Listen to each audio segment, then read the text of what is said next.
หาเก็บฟองขายบ่โดยก็กระป๋องขายแล้วลูกกับบ่มีเงินซื้อข้าวเอาเดี๋ยวเนาะนะมีแต่ข้าวตัวมันชุกแล้วนะโดยเอาตัวมันชุกกันขอบใจละลายเด้อลูกแต่เจ้าอยู่ดีไม่แห้งเด้อสาธุเนี่ยอวยพรถึงเลขนะพ่อจะรวยขอถึงเลข6ตัวลูกชื่อฮะถ้ารถไฟฟ้า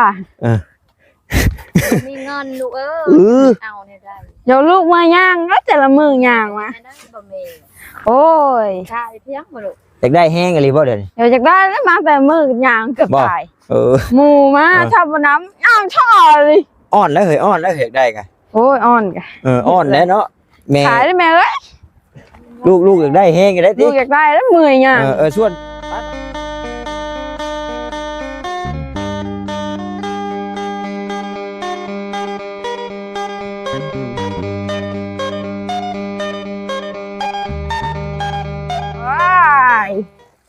ผมมีรีบอหาข้อขับบุกขบือนะกว่าข้อนะเข่าค่ะขอเข่าไม่ได้ใส่เด้อข้อเข่าเนาะมาเก็บเขียวเขียนพอได้เงินชื่อนมให้ลูกได้ลูกแล้วบ่ทำอะไรกันได้ลูกเลยลูกหาคนมาแต่บ้านได้เด้นี่เนาะมาแต่บ้านดอนกระพุงมาแต่บ้านนองกระพุงโดยมาแต่ไก่ลีใช่เนาะมาเก็บมีแต่ข้าวซุกเลยได้ข้าวซุกก็เอาแล้วลูกเอ้ยข้าวซุกก็เอาฉันเนาะพอได้เมื่อให้ลูกหน่อยเอาพอได้เมื่อลูกน้อยเพื่อนพี่น้องเอ้ยเดี๋ยวชิดอันให้ดอกกับเท่าแม่เพื่อนหาเก็บฟองขายบ่โดยก็กระป๋องขายแล้วลูกกับบ่มีเงินซื้อข้าวเอาเดี๋ยวเนาะนะมีแต่ข้าวตัวมันชุกแล้วนะโดยเอาตัวมันชุกกันขอบใจละลายเด้อลูกแต่เจ้าอยู่ดีไม่แห้งเด้อสาธุเนี่ยอวยพรถึงเลขนะพ่อจะรวยขอถึงเลข6ตัวลูกสาธุเลขยังไรชิออกแรกนี่เลขยังเลขงูมาจากเลขงูบ่ถึกระวังเด้อเนาะพี่น้องเลยเนาะเฮ็ดลิ้นเฮ็ดหัวกันดอกคลิปนี้น้องน้อยทำความสะอาดเดินบ้านเดินเฮือนเพิ่นก่อนเก็บบ่รถนะเก็บบ่รถยังแปลน FC เพิ่นเม่นอยู่ป้ากันทำความสะอาดเด้อว่าซั่นเห็นมันเริ่มอยากหกๆแล้วพี่น้องเนาะก่อไผไว้เดี๋ยวจูดอยู่นี่แล้วบ่น้อยหรือไปพูดใช่กันจูดเอานี่เนาะเป็นไผนี่เนาะเป็นแต่ติดเป็นแต่ใหม่อยู่บ่ได้แล้วเอาพี่น้องเลยเนาะจังใดกะขอกราบทักทายสบายดีเด้อพี่น้องเด้อเนาะ FC เป็นเบิร์ดสกูสุกคนก็อยู่ทางฝั่งลาวฝั่งไทยหรือทางต่างประเทศนำก็ยินดีต้อนรับเข้าสู่ช่องของบาวต้าบ้านเฮาคือเก่าเนาะพี่น้องเนาะตอนนี้ก็อยู่ในช่วงบรรยากาศยามแรงๆพี่น้องเนาะบรรยากาศดีแน่มื้อนี้คอยขับลงแรงแน่แล้วก็มืดผ้ามืดฝนแน่บ่ฮ้อนบ่เอ้าน้องน้อยเพิ่นก็เลยลอกคาบมื้อนี้ปกติดิป๊าด3-4 โตพูดแล้วพี่น้องเนาะFCว่าแม่นแล้วบ่ต้าว่าฉันบอกน้องเพิ่นแน่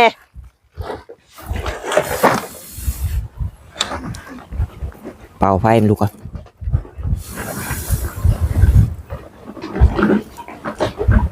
แฮนเบิร์ดเด้อโอ้ย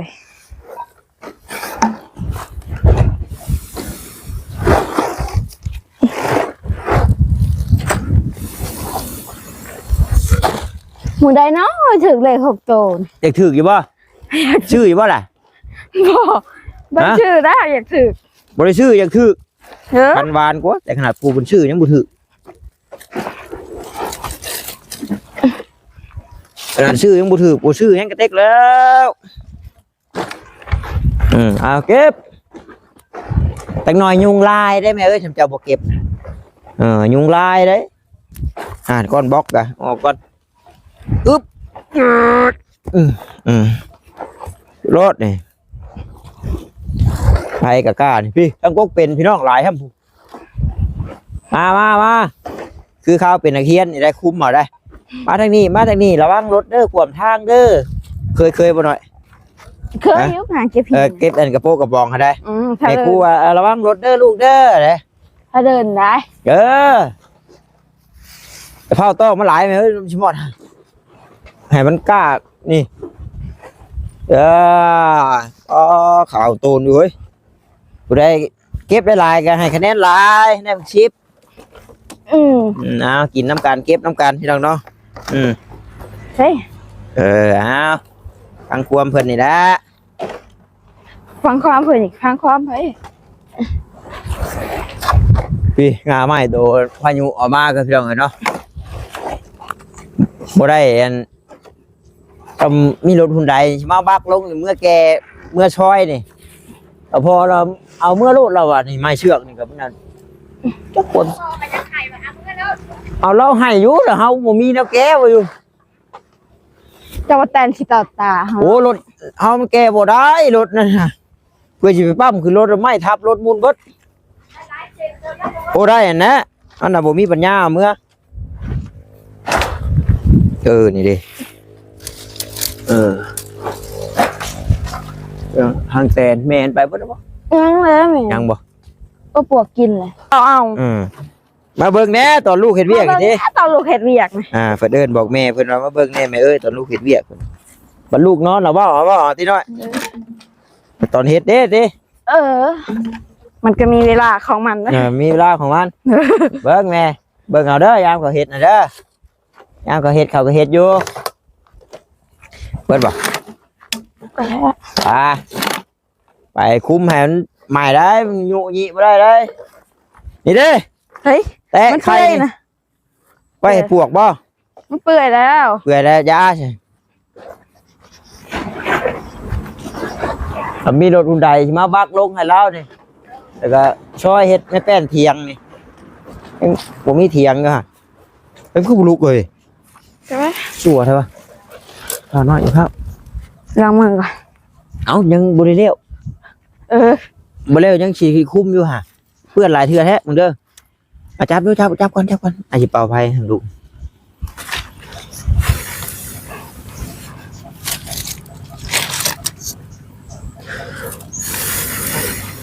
ตรงหน่อยเป่าไฟลมตึงเลยตรงหน่อย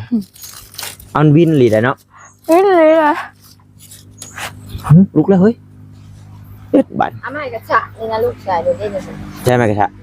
ไม่กระเตะหน่อยตัวไม้คือหินไม่ของแท้เลยจ้าพวกนี้บริเวณไม้ได้นะหินมันอยู่ในไม้แต่มัน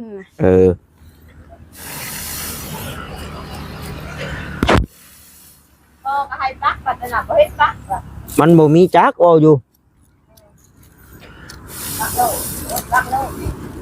ได้เอาลูก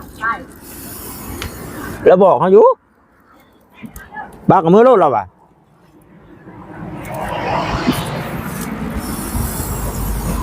มันบัดช่วยกับทางยากอีกได้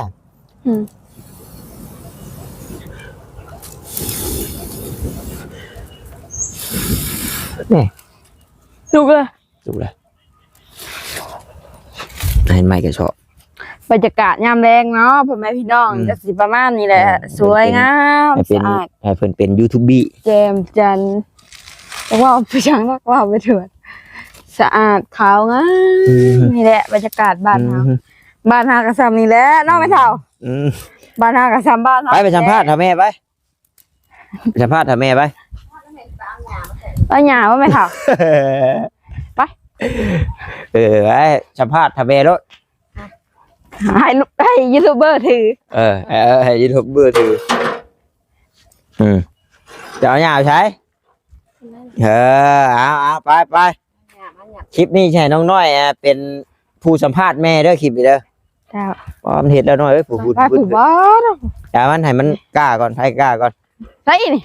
ให้ถอยมาให้เกะกะอุ้ย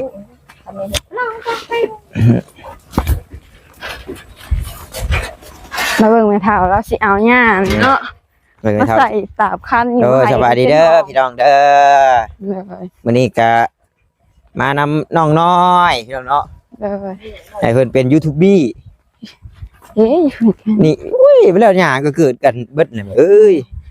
ดินเจ้าบ่ตัวนี้น่ะ เออ บ้าแม่เต้นนี่หัวนี่กินแซ่บแล้วนี่ แซ่บแน่ตัวนี้ คนเอาบ่อนใด เบิ่งหาสิ ต้นมะม่วงก็ตายหมดเลย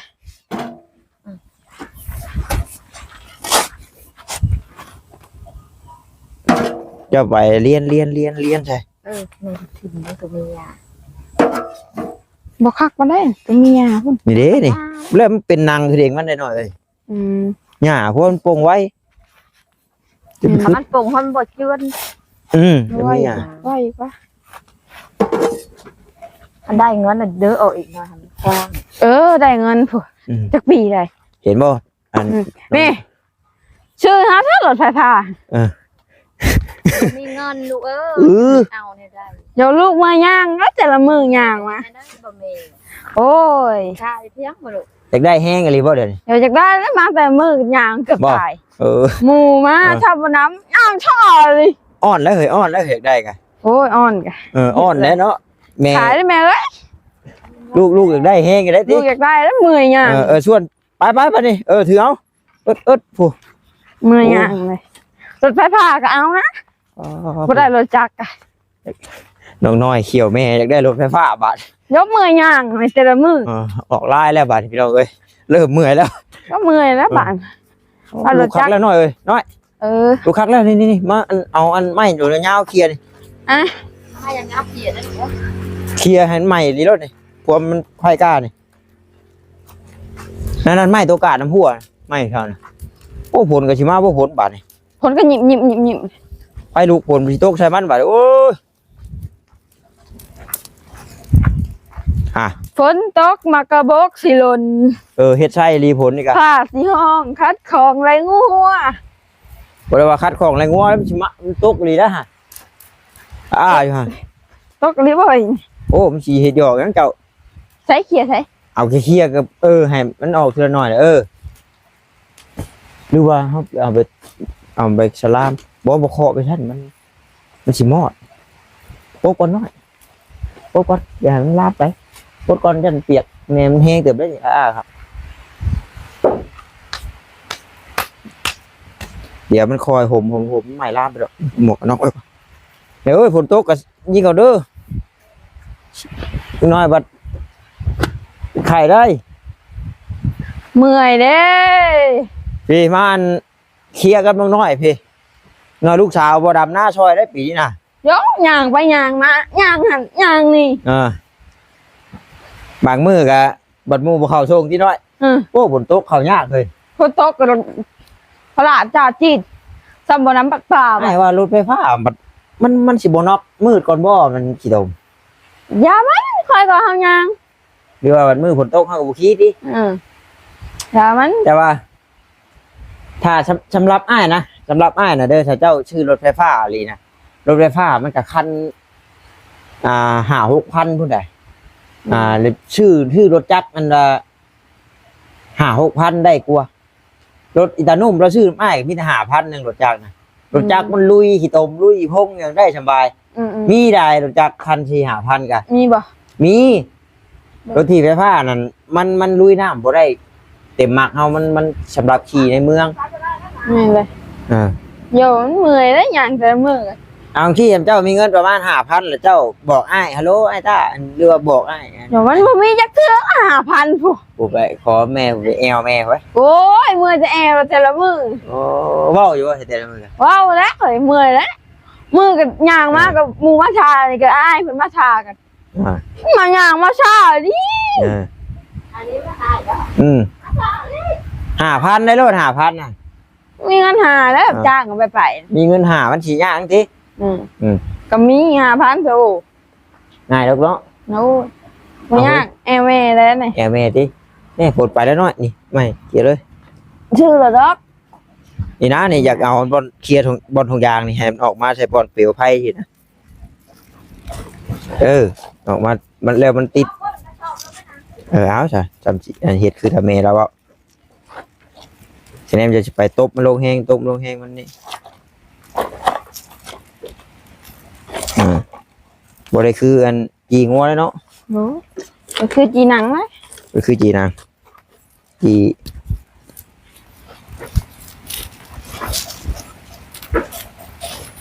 บ่เคลียร์แล้วมันขึ้นเองมันดอกไผ่น่ะมีที่เคลียร์มาถมไว้แต่ว่าเจ้าบ่อันนี้ก็จับก้นเคลียร์สอบนะปึ๊บมากวดไปกลางแล้วมันสิคอยใหม่เดียวดอกเฮาเคลียร์ที่ไผ่หยกมอด อันนี้แหละ คอยจี้ไปดิ คอยจีไว้นี่แหละ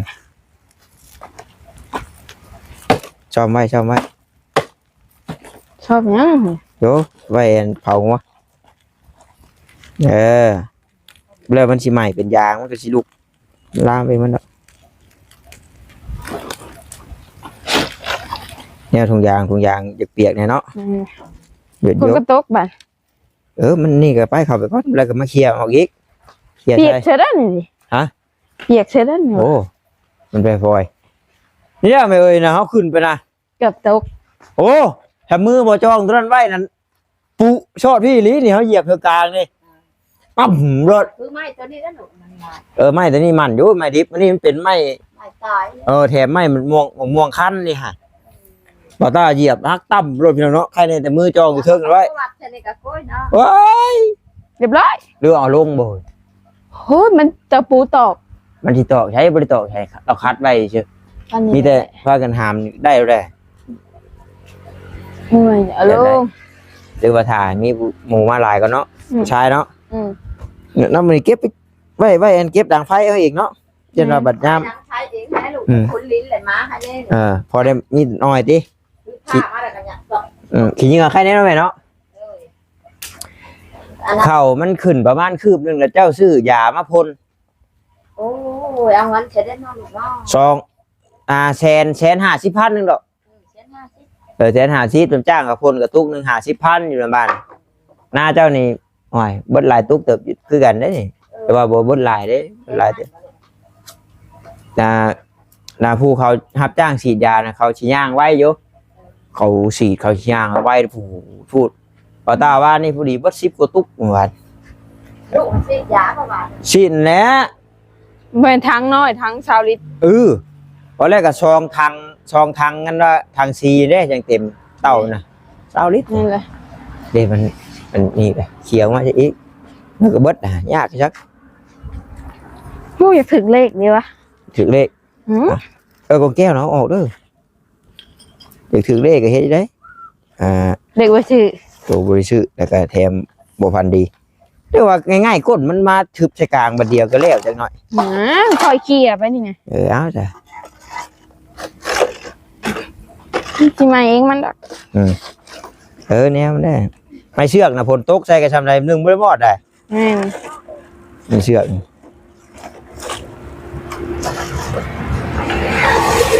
จี๊ดปุ้งนี่ใบไม้เคลียร์ขึ้นแล้วลุกขึ้นเลยบ่พอเคลียร์แห้งเคลียร์แห้งลายจากมอดไปเห็นใหม่คือน้ำเห็นว่าจะมันเลย มังมอบ่นี่ ใช่